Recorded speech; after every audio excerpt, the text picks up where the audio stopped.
said, "We're not celebrating your birthday this year, it's too much." So I gave the cake to the lawyer. It was baked with a $9.00 transfer clause inside. I step across the polished hardwood of my living room in Kansas, the aroma of buttercream still lingering in the air, clutching a bouquet of daisies and baby's breath I picked this morning. My knitting needle lies still on the sideboard, abandoned. I've tied my mother's old wool cap over my thin hair, hoping Travis or Henry will glance at me, see me in more than just wrinkles. I set the cake on the center of the oak dining table, smoothing its frosting with hands that tremble not just from age, but from expectation. Henry stands by the curtains, arms crossed, looking out at the dusk rolling over our wheat fields. Olivia hovers behind his shoulder, wearing red lips and sharper eyes. Travis leans against the doorframe, pretending to check his phone. "Birthday? Seriously, Esther, you think your day matters anymore?"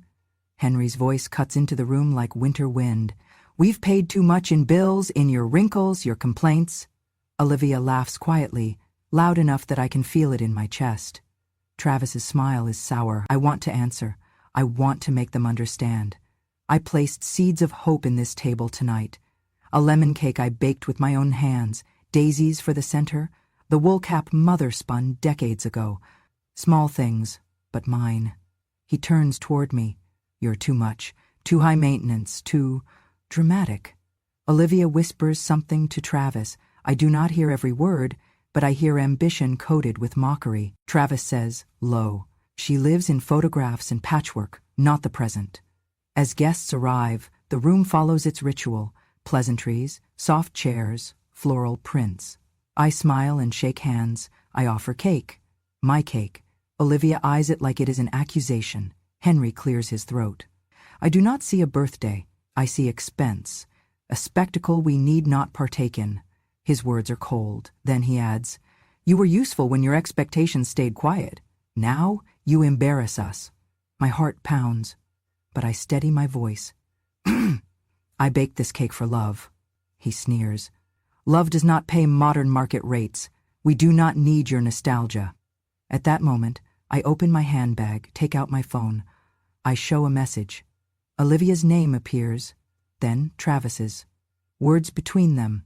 He wants me to help adjust will. If Esther loses her dignity in front of crowd, assets shift.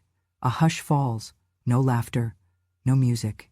If you feel justice deserved celebration, smash that hype button. Let us keep stories like this alive, echoing far, far away. Your support helps us bring understanding and love to those who deserve it. Thank you so much. Keep listening. I raise my eyes to meet Henry's. To Olivia's. Travis turns red. They cannot deny what they see. The betrayal they thought invisible now revealed. Henry's jaw tightens. Olivia's face flushes. Travis shifts his weight. I stand up, voice steady, though every breath burns. Yes, there are rumors, but they are not whispers. They are written, they are recorded, and they will be read. Even silence has teeth when fed with justice. I stand up, voice steady, though every breath burns. Yes, there are rumors, but they are not whispers. They are written, they are recorded, and they will be read. Silence stretches. The guests breathe. I stand behind the table, behind the cake, behind the daisies. Mother's cap perched on my head.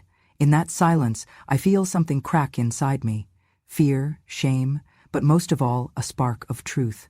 Because tonight is not about forgetting. It is about being seen, and they are seeing me.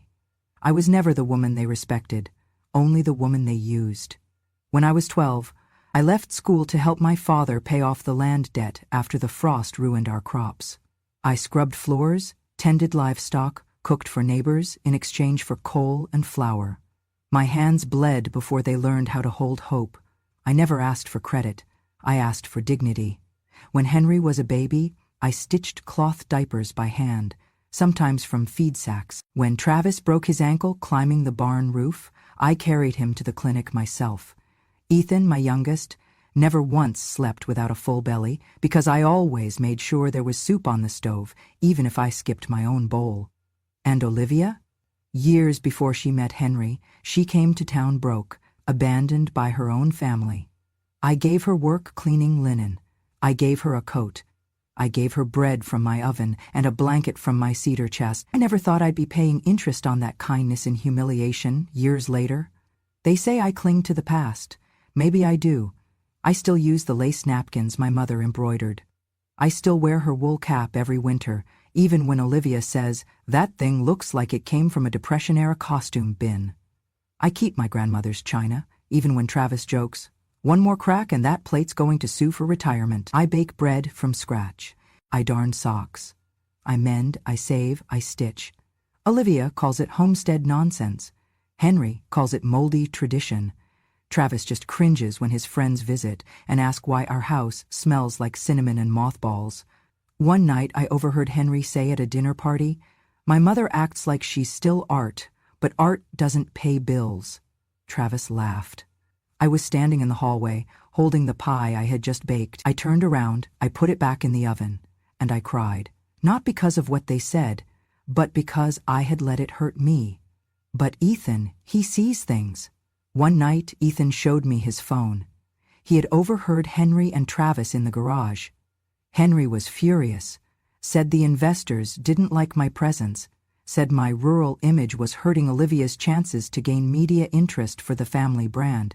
That's what they called it now, a brand. And Travis? He had been texting Olivia long after midnight. Ethan saw the messages. If she breaks down in public, the will tilts. Henry's ready to name Olivia heir if Esther tanks her own legacy. Your mother doesn't even know what you're worth, but I do. I didn't ask how many times Travis had met Olivia behind Henry's back. I didn't want details. I wanted dignity, but I knew then they weren't just waiting for me to disappear. They were pushing. Ethan kept copies of the messages, just in case. And I, who had spent my entire life in sacrifice, was now being described as a liability. They didn't hate me because I was cruel. They hated me because I reminded them of their beginnings, because I didn't fit into their new image of sleek wealth, polished captions, and curated dinners. They wore silk ties and streamed influencer brunches. I wore my apron and prayed before meals. They didn't want my wisdom. They wanted my silence. But what they didn't realize was that silence, too, is a weapon, and I had been sharpening it my entire life. Years ago, when I still had strength in my hands and clarity in my mind, I sat down with my attorney, Miriam Caldwell, and wrote a will. Not the kind that waits politely at the end of a life, but one with rules, boundaries, protection. I had already seen how respect eroded when people thought your days were numbered. I had already seen the way Henry's voice sharpened when investors were present, how Olivia's smile stiffened whenever I wore anything older than a year, how Travis stared at my hands like they were tools from a past he'd rather forget. So I created something I called the birthday contract clause. It was simple. If on my 78th birthday my family failed to honor the occasion with either a formal celebration or displayed public contempt through insult, neglect, or shaming, then a triggered clause would reallocate my $9 million, 0 cents, in assets to either a philanthropic trust I designated or to a neutral legal party who would carry out my wishes, excluding all direct descendants except Ethan. I had it notarized, signed by 2 witnesses. One of them was Ethan. The other was Travis. At the time he was young, idealistic, and still spoke to me with something that resembled love. I placed 1 copy with Miriam, 1 with Ethan in a sealed envelope, and 1 in the cedar box under my bed. I told no one about the clause except for Ethan, and even then, only in broad strokes. Years passed, and with every insult, every moment Henry looked through me instead of at me, I grew more certain I had done the right thing. The clause was watertight. It was built into the will, coded in legal terms, but plain as day to anyone who read it fully. If my birthday was ignored or tarnished in spirit or deed, the clause would activate. But I did not sit idly. I planned. 2 weeks before my 78th birthday, I baked 2 cakes. One was for the party, should they decide to honor it, a simple vanilla sponge with lemon zest, my mother's recipe. The other was for Miriam, my lawyer. Inside, wrapped in wax paper, I placed a certified letter that referenced the birthday clause, the conditions that would qualify as violation, and the attached supporting documents. A flash drive with screenshots of texts between Olivia and Travis discussing their intentions, images of their private meetings at cafes and hotel lobbies, taken by a friend of Ethan's who worked in property maintenance, and an audio file of Henry discouraging Travis from supporting me at the upcoming party. "She's tired, Travis," Henry's voice said on the recording. "Let her fade. If we cut ties gracefully, the public won't notice. Besides, Olivia has the right look for the new campaign. We can't keep dragging the old matriarch into every headline." I sealed the cake box with ribbon, labeled it, "For safekeeping, do not open until May 14, and delivered it to Miriam personally. Miriam looked at me and said, "You're sure?" "I'm sure," I told her. "Either they remember who I am, or they remember what I've done." Back home, I continued to smile as if nothing had changed. Olivia walked through the kitchen, phone glued to her hand, laughing at memes while I kneaded dough. "You're not really expecting a party, are you?" she asked one day. 78 isn't a milestone." Travis had stopped looking me in the eye altogether. Henry said nothing at all, except once, when I asked if he had plans for the 14th. He scoffed. "Esther, at this point, keeping you fed and housed is enough. Be grateful we don't invoice you for heating." I made a note in my journal that night, dated it, photographed it, evidence if needed. What they didn't know was that Ethan had already prepared a backup folder with the entire digital trail, cloud copies, secure email dispatches, even a printed binder. He didn't do it out of revenge. He did it because he saw what they didn't, that silence could be a form of violence. Olivia grew bolder. She told Travis, "If she dies before the new deal is signed, you're next in line. Henry already said he's tired of dealing with her. We just need a nudge.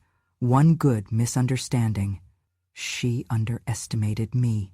They all did. They thought because I wore aprons and crocheted mittens that I didn't know the weight of a clause, that I didn't know how to prepare, that I hadn't spent my entire life learning how to protect what mattered, because no one ever did it for me.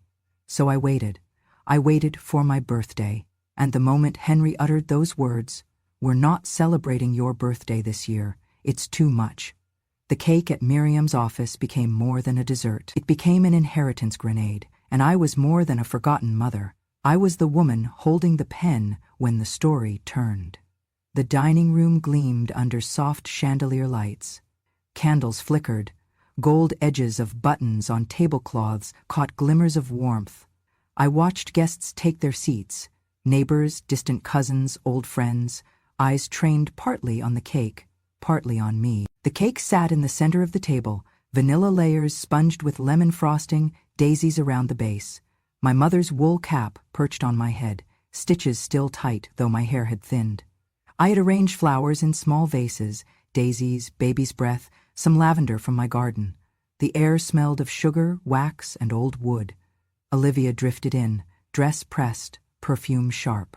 She paused at the cake, nose wrinkling. She leaned toward Travis and said under her breath, just loud enough for me to hear, "Your mother still lives in a museum of the past." Travis laughed, a tight, fast laugh.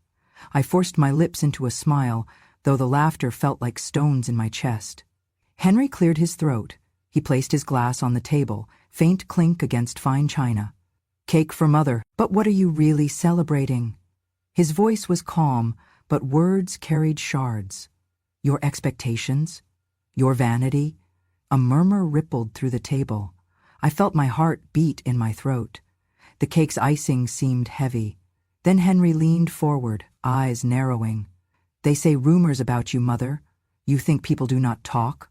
Maybe if you had been faithful." His tone was accusation, soft but poisonous. Something shifted. Ethan, who had sat quietly, his face pale, stood up so abruptly chairs scraped across floor. "I did not expect this. I saw messages last night between Mom, Olivia, and Travis," Ethan said, voice steady, though his hands shook slightly. "I have evidence." He held his phone. On screen were screenshots, Olivia writing, "He will move the will if Mother causes scandal." Travis replying, "Yes, let's do this quietly." Another image, Olivia and Travis meeting in the parking lot after dusk. Then audio, Henry saying, "If she loses public grace, the assets tilt toward Olivia." Olivia's hand flew to her mouth. Travis looked away. Henry's eyes flicked between them and Ethan. Guests gasped. Some looked down at dessert forks, others leaned forward, curiosity sharpened. I stood, cake forgotten for a heartbeat. I lifted my voice.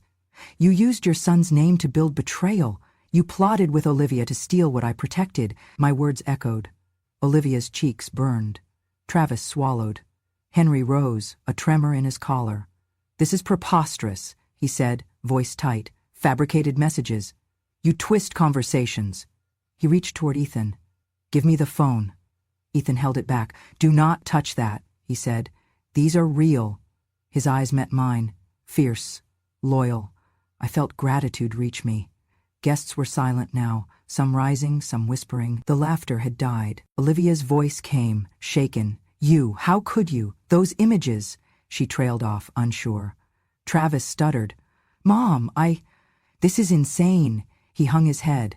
I let them see me break for half a moment. My eyes glistened with tears I could not hide. But then I steadied, pulled my shoulders back. Tonight is not for show, I said. Tonight is for truth. Henry's face drained. Olivia's lips parted, no words. Travis remained mute. I looked at every guest. These were people who had invited silence, tolerated the injustice. I had invited them tonight to witness betrayal and proof. In that moment the candles seemed too bright, every shadow too long. The cake glowed like a spotlight on deceit. My voice softened, but every word was heavy. You thought I lived in your memories. You thought tradition was weakness. But tradition is witness. The room held its breath. Outro 2 arrived when I held up the Fatu. The screen of Ethan's phone lit up, showing Olivia and Travis in hotel corridor, whispering. Henry's voice, faint in the recording, declaring the will could be revised. The guests gasped. Olivia covered her face. Travis looked like he wished the floor would open. Henry's silence was thunderous. No one spoke. Someone dropped a wine glass. The sound shattered the hush. I felt tears trailing down, but I stood upright, dignity unbroken. You built a future on my back, I said. You thought I would crumble quietly. But I kept seeds in pocket and proof in hand. Henry finally looked at me. Olivia turned away. Travis's eyes glistened with regret or fear, I could not tell. I turned, lifted a slice of cake with steady hand, set it back without cutting. The guests looked at me, then at Henry, then at Olivia. The cake remained whole. Tonight candles burn more than cake. Tonight truths rise. I stand on shaking legs as Miriam Caldwell, my lawyer, enters the dining room, carrying the second cake, sealed, ribboned, heavy with meaning. The guests quiet, forks paused in midair. Henry narrows his eyes. Olivia holds her breath. Travis shifts anxiously, unable to meet anyone's gaze. Miriam sets the cake before us. She looks at Henry, then Olivia. She looks at me. Mrs. Carter, shall I proceed? I nod. She cuts into the frosting, revealing wax-wrapped paper inside. The room gasps when she pulls out a document, the original will from years back, notarized. The clause is there, the birthday contract clause, spelled out in legal text.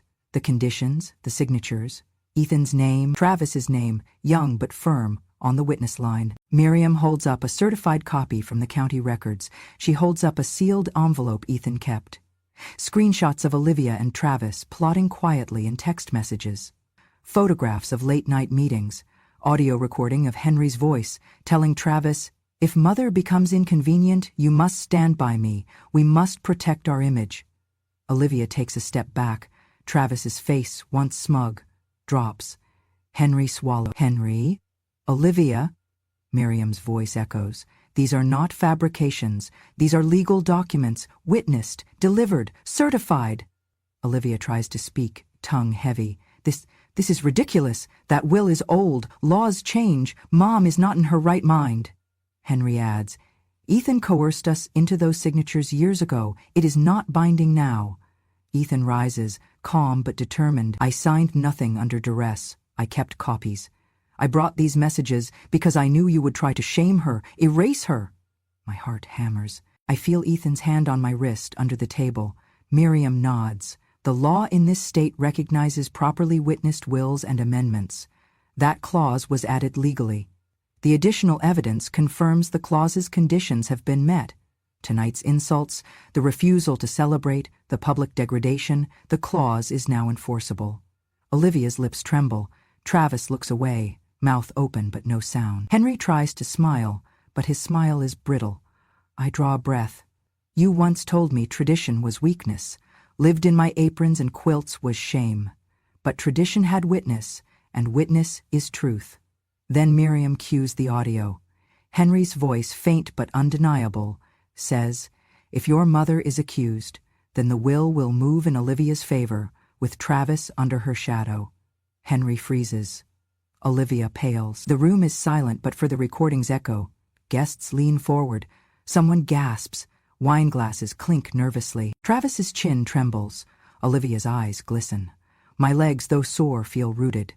They tried to deny, to minimize, to slander, but now the evidence sits in their laps. Miriam turns to the witnesses, Ethan and a neighbor who saw Travis meeting Olivia in secret. They affirm what is on the screens. Olivia's voice cracks. This is betrayal. It is unfair. I step forward. I do not cry. I do not plead. I simply say, unfair is not a rewrite. Tonight I reclaim what is mine. The guests watch Henry's face, pale and contort. Olivia glances at Travis, whose eyes avoid everyone. I feel a release of all those years of being silenced, and I smile, for the first time tonight, knowing the truth will not be buried.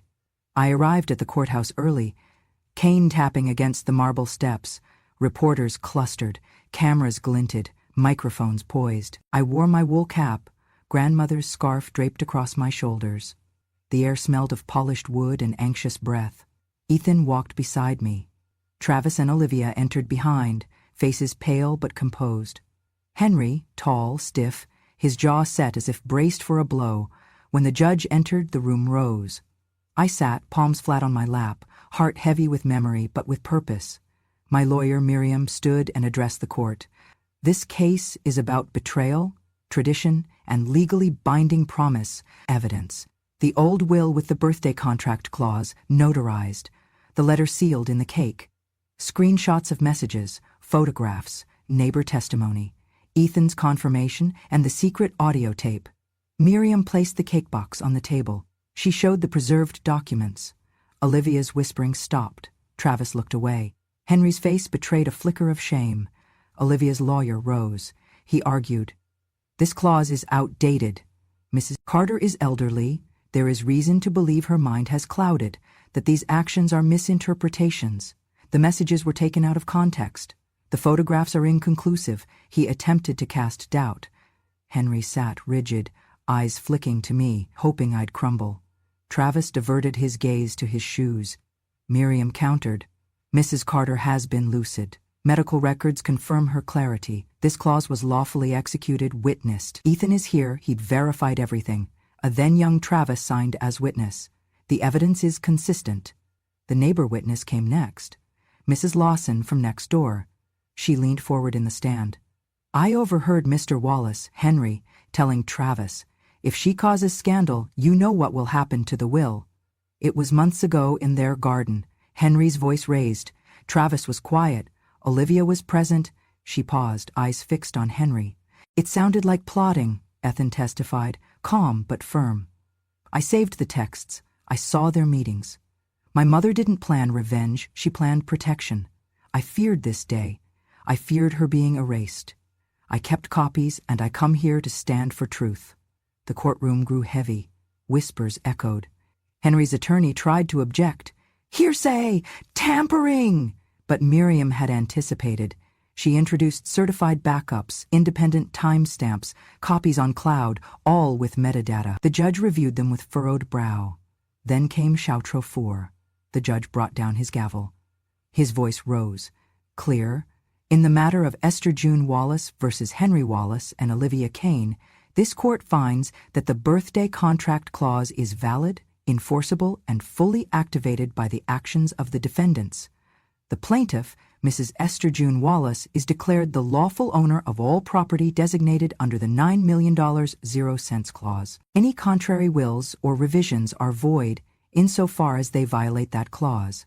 Defendants Henry Wallace and Olivia Kane are ordered to reimburse legal costs, pay emotional distress damages, and are permanently restricted from entering within 50 yards of Mrs. Wallace's residence or interacting with her personally or through third parties, pending further notice." Travis Wallace is disinherited from any claim to the estate under the current will, due to complicity in violation of the clause. The gavel struck. Silence swallowed the room. Olivia gasped, her hands trembling. Henry sank into his chair, shoulders collapsing. Travis's face went pale. For a moment he looked at me with something like regret, then shame. The reporters clicked away. The gallery, filled with neighbors and familiar faces, exhaled in unison. Tears welled in my eyes. I blinked them back. I had fought too long for presence, for dignity, for truth.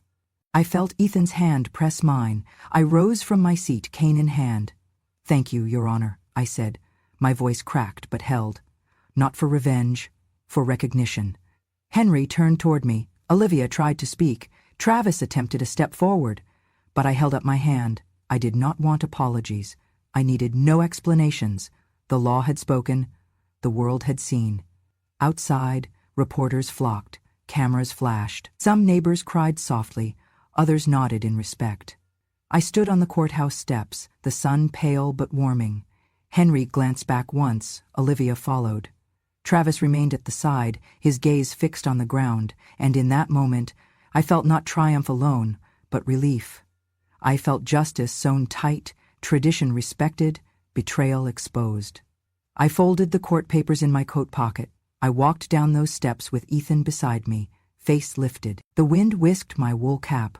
My wrinkles cast in late afternoon light looked strong, like carved stone. They had tried to erase me, but they revealed themselves instead. I stood before the small stage beneath the oak tree at sunrise, the dew still clinging to its roots. When I founded the Birthday Contract Foundation, $9 million stretched out before us, not for revenge, but for repair. For those who, like me, had been dismissed, erased, or silenced. Ethan stood at my side, steady in polished shoes though his heart trembled. He was to be co-director, overseeing funds, programs, and values.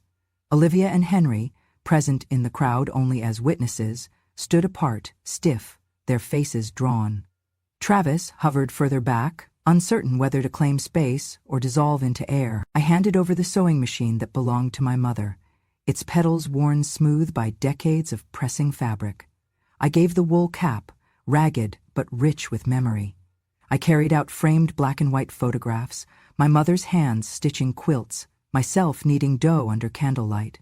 These went to the local museum, displayed in a small hall called Hands of Heritage. I kept one small thimble, my mother's thimble, to present to the first student in our workshop who proved kindness and respect, not just skill. We opened grants for elder women abandoned by family, for those whose inheritance claims were denied or ignored, for women publicly humiliated and unseen. Birthday grants, we called them, a small sum to celebrate someone's existence, to say you are seen. The foundation would also fund workshops teaching traditional crafts, quilting, seed saving, baking, things Olivia once mocked as pass alone. We offered scholarships to students who want to preserve memory, oral histories, archival work, recordings of stories. The local papers had reported the trial. The videos, the texts, the clause, all had gone viral in the little town and beyond. Olivia lost contracts, sponsors dropped her name. Henry's investors began whispering. Travis tried to call me that night. "Mom, I'm sorry," but I had no interest in sorry songs. I wanted action. I wanted change. On the day of our ribbon cutting, the garden had been transformed. Raised flower beds, roses, lavender, wild mint, lined the path. A pavilion stood where I once swept wet leaves for guests. Under that roof, chairs were set for workshop participants. The museum display glowed behind glass, where the sewing machine stood. The wool cap was pinned beside it. A banner reading, "Legacy is not a sentiment. It is soil and stitch." Guests came. Elder women with bent backs, young girls in work jeans, neighbors who once turned away. Volunteer hands helped set tables with vintage china. Plates I had once prepared meals on. The mayor came, clattering with his chain of office. Reporters shoved microphones forward. Cameras flashed. I stood at the podium. Ethan handed me a glass of water. My hands shook slightly, but the voice came level. "Today we plant what was nearly uprooted. Today we reclaim not only this land, but dignity. Not only memories, but power." The crowd applauded. A few cried. Henry and Olivia stood to the side, their distance visible in posture. Henry's mouth twisted, Olivia's eyes downcast. Travis stood a little closer, his face etched with guilt. After my speech, the mayor presented me with a plaque, City Recognition, for tireless service to memory, community, and truth. I accepted, knotting the ribbon on its back. Ethan joined me. I passed him the small thimble, placing it in his hand. For the first student of the foundation, I said, carry this forward. Travis stepped forward, voice soft. Mom, but... I raised a hand. I did not want the apology. I did not want the show. I only wanted the truth remembered and the work continued. The crowd lined the garden path, children scattering petals, elders sharing quilted blankets under the pavilion. The museum doors opened, people clustered inside to view the exhibits, my mother's sewing, the photographs, the wool cap, the garden plan. Reporters whispered, "This is beautiful." Others nodded in appreciation. Some said, "She deserved this." Things broke open in small ways. A woman who had been silenced at home cried openly. A young girl asked to join the workshop. Ethan smiled across the crowd. Olivia tried to slip away quietly afterward, leaving behind whispers. Henry's car was already idling. Travis followed them, but stayed long enough to watch the work, the garden, the children, the love. He looked at me once. I nodded. When the sun dipped low, the garden bathed in gold, I stood alone on the path, fingerprints on the flowers, soil under my fingernails. The plaque hung on the pavilion, letters shining. Esther June Wallace, Keeper of Heritage. The sewing machine glinted by lamplight, the wool cap lay folded by its side. I breathed deep. I felt peace fill the hollow spaces that insults had made.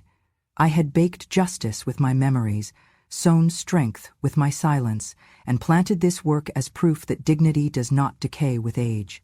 They never believed I could reclaim more than crumbs, but here, among the bloom and laughter, crumbs lay, turned into harvest. And as people departed under dusk, I walked with Ethan, cane in hand, shoulders straight.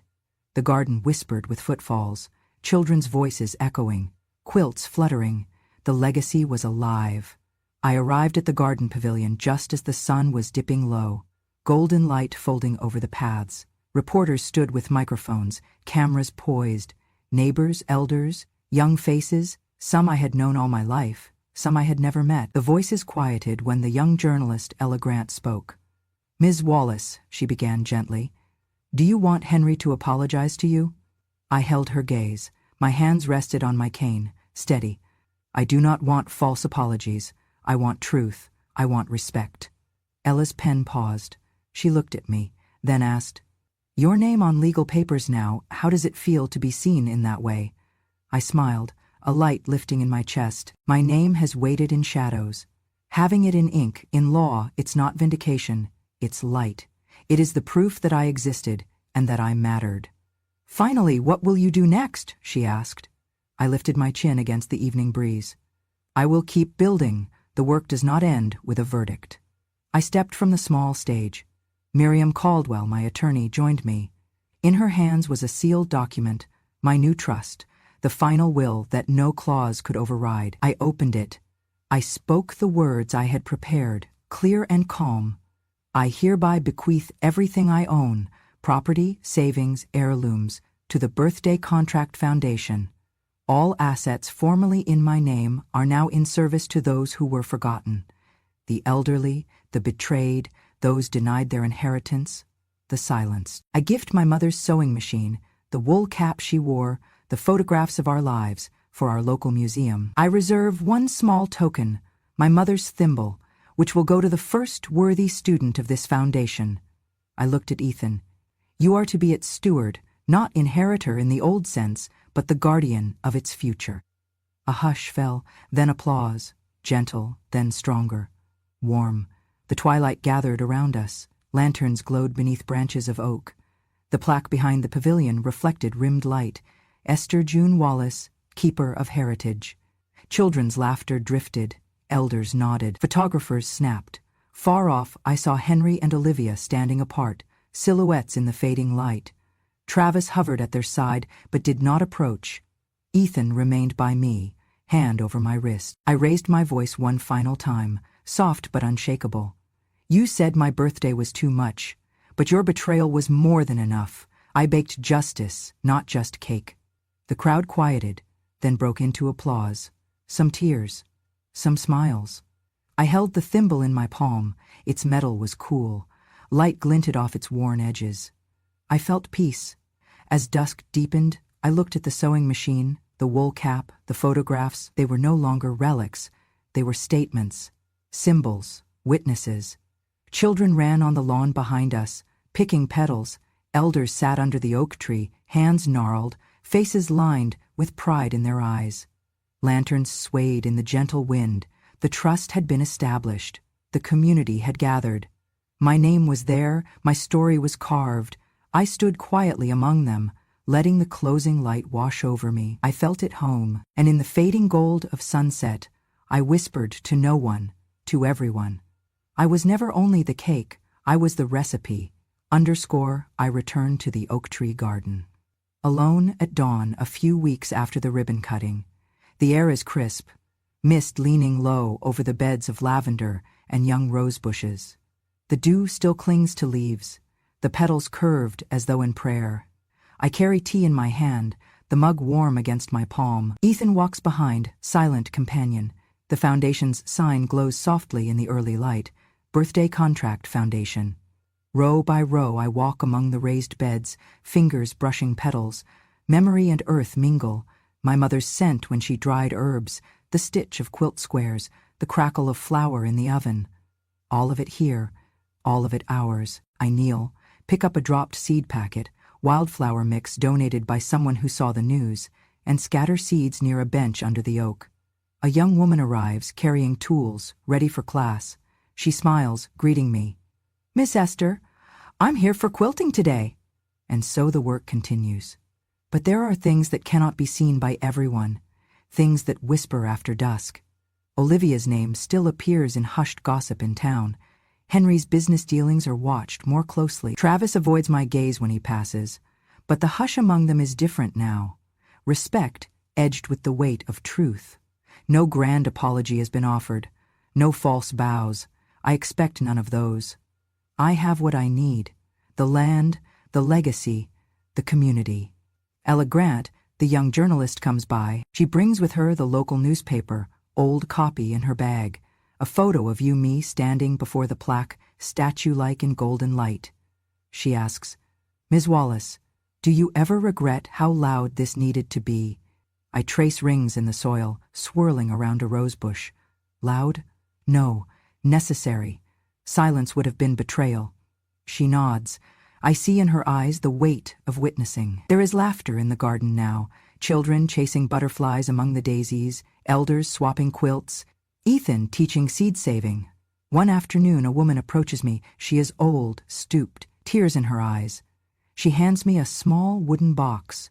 Inside, a quilt square with faded fabric, a piece of my mother's lace, one of the china cups I used long ago. "You gave me dignity," she whispers. I clutch the box, wordless, heart full. At twilight, the garden lights come on, soft lanterns along paths. I sit in the pavilion, my cane resting beside me, the thimble in one hand. Ethan sets a quilt across my lap. The sewing machine hums with new work. The smell of lavender, of earth, of sweat and joy mingles. The moths flicker at the lantern light. Henry's car passes on the road beyond the garden gate. He slows. He does not stop. Olivia's figure is at the window, silhouette stiff. Travis in the passenger seat glances out, but looks away. They drive on. I watch until their taillights fade. And I do not feel triumph over them. I feel quiet. Because what matters is not that they saw me fall. It is that I rose. Not that they admitted error. It is that I built something they cannot erase. Not that my name appears in law. It is that I stand in truth, in soil, in song of seed and stitch. There is a bench under the oak with my plaque. I rise and walk there, cane clicking against flagged stones.